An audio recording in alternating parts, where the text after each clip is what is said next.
अस्सलामुअलैकुम। I hope आप सब खैरियत से होंगे। आज का जो हमारा टॉपिक है, आज हम देखने वाले हैं ये 10.15 प्रोग्राम जो है कंप्यूटर की बुक का। हमने जो है सेकेंड ईयर की कंप्यूटर की बुक स्टार्ट की हुई है। जैसे कि आप जानते हैं, आज का जो हमारा टॉपिक है, आज ये प्रोग्राम जो है प्रोग्राम 10.15 जो है ये आज हम देखने वाले हैं। और इस प्रोग्राम को देखने से पहले आपसे एक छोटी सी रिक्वेस्ट है कि अगर आपने लास्ट लेक्चर्स नहीं लिए तो आप वो लेक्चर्स ज़रूर ले लें, ताकि आपको पता चल सके ये प्री प्रोसेसर डायरेक्टिव्स क्या हैं, हेडर फाइल्स क्या हैं, मेन फंक्शन किस लिए यूज़ किया जाता है, CLR, SCI, clear screen, print F, scan F का फंक्शन जो है वो आपको पता चल सके कि किस लिए यूज़ किया जाता है। ये छोटी छोटी बातें जो है ये सब कुछ पहले से एक्सप्लेन कर चुकी हूँ। अगर आप वो लेक्चर्स ले लेंगे तो यहाँ तक पहुँचते हुए आपको किसी भी बात की जो है दोबारा से एक्सप्लेनेशन की ज़रूरत नहीं पड़ेगी। इसलिए आपसे रिक्वेस्ट है कि आप वो लेक्चर्स ज़रूर ले लें, ताकि जो है मैं इजीली आपको एक्सप्लेन कर सकूं। अगर यहाँ पे प्रिंट एफ फंक्शन को एक्सप्लेन करने बैठी तो मेरा जो है पूरा लेक्चर इसी में चला जाएगा और बाकी जो वो प्रोग्राम है वो वही का वही रह जाएगा। इसलिए आप पहले इससे लेक्चर्स जो हैं वो साथ साथ में लेते रहें। चलें जी, स्टार्ट करते हैं। स्टार्ट करने से पहले एक छोटी सी भी रिक्वेस्ट है कि अगर आपने मेरे चैनल को सब्सक्राइब नहीं किया तो चैनल को सब्सक्राइब कर दें और साथ में लगे बेल आइकॉन को भी प्रेस कर दें, ताकि आने वाली नई वीडियो का नोटिफिकेशन आपको मिल सके। चलें जी, स्टेटमेंट। जब भी हमें कोई मतलब प्रोग्राम मिलता है कि आपने ये प्रोग्राम जो है स्टेटमेंट है, आपने इसका सी प्रोग्राम बनाना है, तो सबसे पहले हमने अंडरस्टैंड करनी होती है उसके स्टेटमेंट को। ठीक है। इस अंदर क्या लिखना है, उसके प्रोग्राम में क्या लिखना है, वो तो बात की बात है। जब हमें स्टेटमेंट की ही समझ नहीं आएगी तो हम प्रोग्राम में क्या लिखेंगे ये हमें समझ नहीं आएगा। सबसे पहले जी स्टेटमेंट को अंडरस्टैंड करते हैं। क्या जी, राइट अ प्रोग्राम। अंडरस्टूड है कि हमने एक प्रोग्राम को जो है वो लिखना है, that gets temperature from the user in Celsius. अच्छा जी, अब क्या कह रहे हैं कि उसने क्या करना है, इनपुट लेनी है यूज़र से। ठीक है, ये क्या है कि आपने जो है टेम्परेचर गेट करना है यूज़र से, किस फॉर्म में, सेल्सियस की फॉर्म में जो है आपने यूज़र से टेम्परेचर लेना है। उसके बाद कह दिया and converts it into Fahrenheit using the formula. आपने उसको कन्वर्ट करना है फ़ारेनहाइट में। और इसके आज ही उनका उसका फार्मूला जो है वो आपको इन्होंने बता दिया हुआ। ठीक है, सेल्सियस में आपने टेम्परेचर लेना है और उसको कन्वर्ट करना है फ़ारेनहाइट में, और उसका जो है फार्मूला आपको बता दिया। चलिए जी, ये बात होगी, समझ आ गई। कि इस बात की भी समझ आ गई कि हमने यूज़र से इनपुट लेनी है, मतलब कि हम क्या फंक्शन यूज़ करने वाले हैं, स्कैन ऐप का जो है वो फंक्शन हम यूज़ करने वाले हैं। उसके बाद ये बात समझ आ गई। और फिर क्या है जी, हमने क्या करना है जी, अब हम देखते हैं वेरिएबल हमारे कौन कौन से बनेंगे। अब हमने लेना है temperature from the user in Celsius. अच्छा जी, अब हमने किस फॉर्म में, सेल्सियस की फॉर्म में जो है वो हमने टेम्परेचर लेना है। ठीक है। जब भी मैंने आपको बोला कि जब भी आपने कोई वैल्यू, कोई इनपुट लेनी होती है तो उस इनपुट को हमने किसी ना किसी वेरिएबल में जो है वो स्टोर करवाना होता है। अब सेल्सियस में हमने टेम्परेचर लेना है। जब हमने ये टेम्परेचर लेना है तो हमने उसको किसी ना किसी चीज़ पे, वेरिएबल में तो स्टोर करवाना है ना। तो अब वेरिएबल का नाम क्या है जी, आप अपनी मर्जी से भी सेल्सियस रखना चाहते हैं, टेम्परेचर रखना चाहते हैं, ये अंडरस्टूड आपको होना चाहिए कि मैं ये वेरिएबल का नेम किस लिए यूज़ कर रही हूँ। ठीक है, अब यहाँ पर हमने वेरिएबल का नेम जो है CEL जो है वो रखा हुआ है। ठीक है, यह एक वेरिएबल ये हो गया। ठीक है, उसके बाद जब हम इस सेल्सियस को कन्वर्ट करवाएंगे फ़ारेनहाइट में, तो जब हमारा जो कोई आंसर आएगा, एक आंसर तो आना ही है, तो उस आंसर को जो है वो हमने किसी ना किसी वेरिएबल में तो स्टोर करवाना है। तो उस वेरिएबल मतलब अपने आंसर को हमने एक वेरिएबल में स्टोर करवाना है। फिर इसका मतलब है कि हमने एक और वेरिएबल लेना है जिसमें हमने अपने आंसर को सेव करवाना है। दूसरा वेरिएबल क्या हो गया जी, हमने ये ले लिया फेरेंट से जो है, हमने उसका वेरिएबल का नेम रख दिया। मतलब जो भी आंसर आएगा वो इस वेरिएबल में आकर स्टोर होगा, ये वेरिएबल 2। आपकी मर्ज़ी है, आप सिर्फ अगर वेरिएबल का नेम सी रखना चाहते हैं तो भी ठीक है, अगर एफ रखना चाहते हैं तो भी ठीक है। वेरिएबल का नेम आप अपनी मर्ज़ी से रखवा सकते हैं। इधर हमने जी, चलें जी, अब क्या हो, समझ आ गई, हमारे पास दो वेरिएबल होंगे। एक तो हमने यूज़र से लेना है, यूज़र से जो है वो इनपुट लेंगे, और दूसरे वाले वेरिएबल में हमने अपना रिजल्ट जो है वो स्टोर करवाना है। ये बात हमेशा याद रखनी है कि हमने वेरिएबल तो एक यूज़र से इनपुट लेनी होती है, एक तो वो वेरिएबल्स होते हैं, और एक वेरिएबल मस्ट होता है एक्स्ट्रा, जिसमें हमने अपने आंसर को सेव करवाना होता है। ठीक है, अब देख लेते हैं जी। सबसे पहले वही हमने प्री प्रोसेसर डायरेक्टिव्स लिखी, हमने हेडर फाइल्स को इंक्लूड करवाया। इन हेडर फाइल्स में जो हम फंक्शंस नीचे प्रिंट एफ, स्कैन एफ, के C L R, S C R और गेट सी एच, ये फंक्शंस जितने भी हम यूज़ करने वाले हैं इन सब की डेफिनेशन जो है वो इन हेडर फाइल्स के अंदर मौजूद है। उसके बाद हमने जो है मेन फंक्शन स्टार्ट किया, और उसके बाद हमारी जी बॉडी जो है करली ब्रेसेस हमने स्टार्ट करनी है।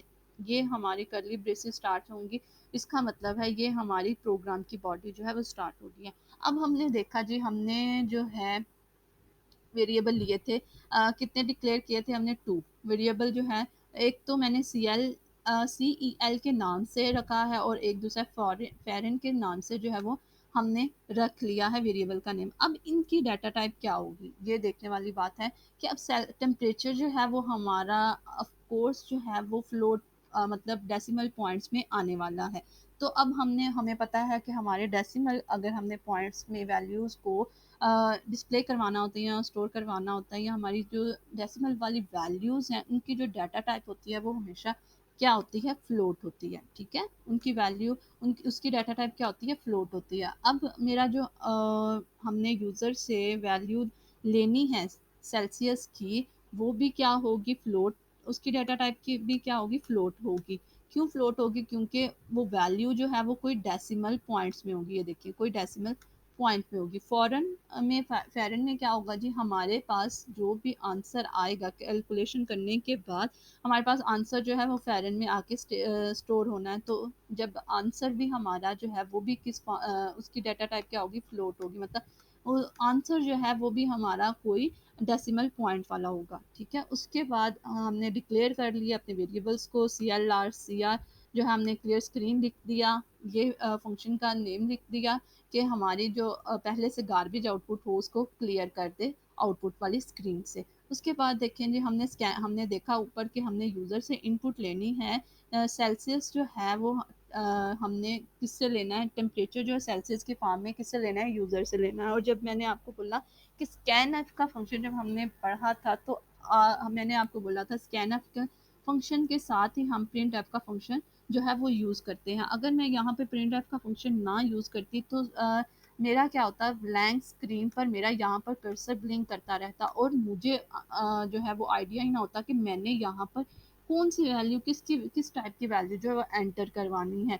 ठीक है, ये प्रिंट एफ का फंक्शन लिखने का ये मकसद है कि आपको एक स्टेटमेंट यहाँ पर लिखी हुई नज़र आएगी जो भी आप प्रिंट एफ के फंक्शन में लिखते हैं। अब प्रिंट एफ का फंक्शन हमने लिखा, ब्रैकेट स्टार्ट की, डबल कोटेशन के अंदर एंटर टेम्परेचर इन सेल्सियस की फॉर्म में जो है ये आपको यहाँ पे लिखा हुआ नजर आएगा। ये देखें, ये आपको स्क्रीन पर आउटपुट में नजर आएगा, एंटर टेम्परेचर इन सेल्सियस, यहाँ तक अभी नजर आएगा। ठीक है, यहाँ तक आपको नजर आएगा, ये अभी वैल्यू नजर नहीं आएगी। प्रिंट एफ का फंक्शन आपको पता चल गया। आपने ये सेमी कॉलन जो है हर सी के स्टेटमेंट के लास्ट में मस्ट लगाना होता है।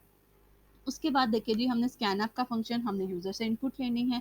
अब स्कैन एप का फंक्शन हमने लिखा, S C N A F, scan app के ये स्पेलिंग होने चाहिए। उसके बाद हमारी छोटी ब्रैकेट स्टार्ट हुई, डबल कोटेशन में हमने जो है वो फॉर्मेट स्पेसिफायर लिखना होता है। जो वैल्यू हमने यूज़र से लेनी है उसकी डाटा टाइप देख के उसका फॉर्मेट स्पेसिफायर लिखना होता है। ठीक है, अब इसमें क्या है जी, ये देखिए, हमने यहाँ पर कौन सा वेरिएबल लिया है, जिस वेरिएबल की वैल्यू हमने लेनी होती है वो उस वेरिएबल का नेम यहाँ पर लिखना होता है। हमने सेल्सियस में टेम्परेचर लेना है, तो ये देखें, ये वेरिएबल का नेम जो है वो मैंने यहाँ पर लिख दिया। और हमें पता है स्कैन एफ फंक्शन में ये हमने एम्परसेंड का साइन जो है वो मस्ट लगाना होता है, जो कि एड्रेस ऑपरेटर है, जो बताता है मेमोरी में आपका ये जो वेरिएबल है कहाँ पर उसका एड्रेस है, कहाँ पर स्टोर है। ठीक है, अब सेल्सियस जो है उसकी डाटा टाइप हमारी क्या है, फ्लोट है। इस वजह से हमने फॉर्मेट स्पेसिफायर क्या लिया, percentage F. Float data type का फॉर्मेट स्पेसिफायर क्या है हमारे पास, परसेंटेज एफ है। अगर आपको फॉर्मेट स्पेसिफायर का नहीं पता, आपको डाटा टाइप्स का नहीं पता, तो आप लास्ट लेक्चर्स में ये देख सकते हैं, ये इनसे रिलेटेड जो है वो टॉपिक आप सुन सकते हैं। मैं सब पर एक्सप्लेन कर चुकी हूँ हर चीज़ पर।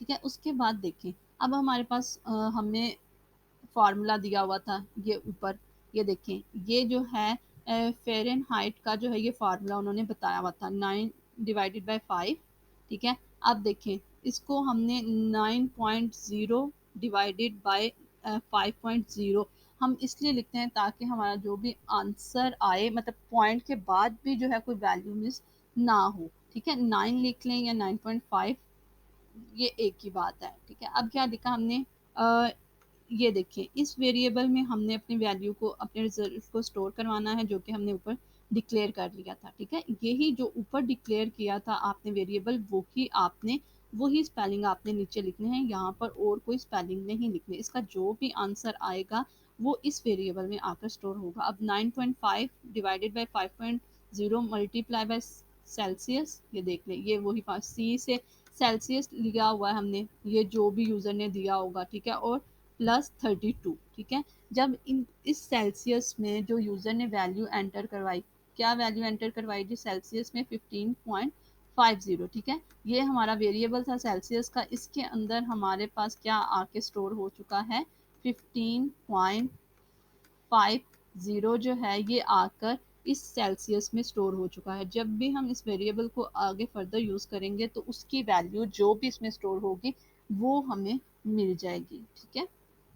अब यहाँ पे मल्टीप्लाई किया हमने सेल्सियस के साथ, ये ऊपर फार्मूला दिया हुआ था, ये हमने खुद से नहीं लिया। अब जब इसकी कैलकुलेशन करने के बाद जो भी रिजल्ट आएगा वो किस में, फेरन में आकर जो है वो सेव हो जाएगा। अब इसमें आकर हमारे पास इस वेरिएबल में आकर जो है मेमोरी में रिजल्ट आकर ये स्टोर हो गया। हमारा रिजल्ट क्या आया है जी, रिजल्ट आया है 59.559 आया है, ठीक है। ये रिजल्ट आके इसमें स्टोर हो गया, लेकिन अभी वो आपको स्क्रीन पर शो नहीं होगा, ठीक है। अभी आपको यहाँ तक स्क्रीन पर शो हुआ नज़र आ रहा है, अभी वो आपको स्क्रीन पर शो नहीं होगा, डिस्प्ले नहीं होगा।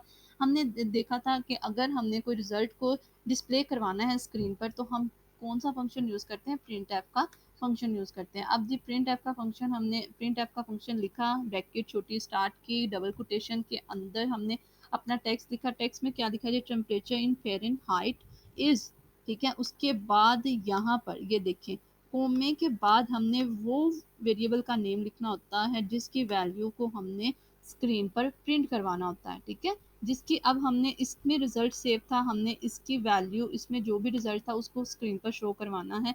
हमने यहाँ पर वो वेरिएबल का नेम लिखना है जो जो भी आपने वेरिएबल को की वैल्यू को स्क्रीन पर शो करवाना है। अब हमने फेरन की जो है वो वैल्यू जो है वो डिस्प्ले करवानी है स्क्रीन पर, तो मैंने यहाँ कोमे के बाद उस वेरिएबल का नेम लिख दिया। अब डबल कोटेशन के अंदर यहाँ पर आपको क्या मिल रहा है, फॉर्मेट स्पेसिफायर। फॉर्मेट स्पेसिफायर फेरन की हमारे पास डाटा टाइप क्या थी, फ्लोट थी, और फ्लोट डाटा टाइप का हमें पता है कि फॉर्मेट स्पेसिफायर क्या होता है, परसेंटेज एफ होता है। और ये जो आपको ये बताया गया है, ये आपको फील्ड विड्थ बताई गई है कि आपको जो है फ्लोट डाटा टाइप की जो है फील्ड विड्थ, अगर आपने कोई फ्लोट नंबर को प्रिंट करवाना है तो उसकी फील्ड विड्थ जो है वो इस तरह डिफाइन की जाती है। सबसे पहले आपने कॉलम लिखने होते हैं, कितने हैं, 5 कॉलम, मतलब ये आपके 5 कॉलम्स आ जाएंगे जो आपको स्क्रीन पर इस तरह से जो है आपका रिजल्ट जो है वो स्क्रीन पर इस तरह नज़र आएगा।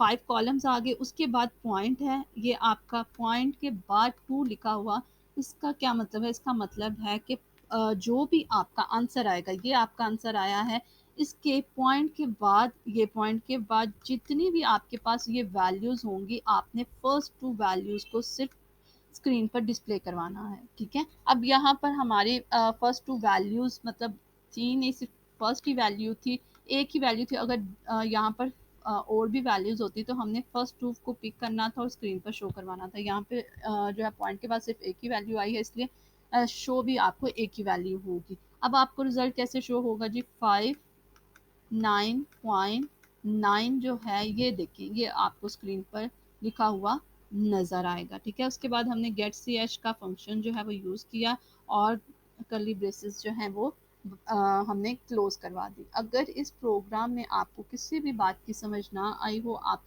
कमेंट सेक्शन में पूछ सकते हैं। दुआओं में याद रखिएगा। अल्लाह हाफिज़।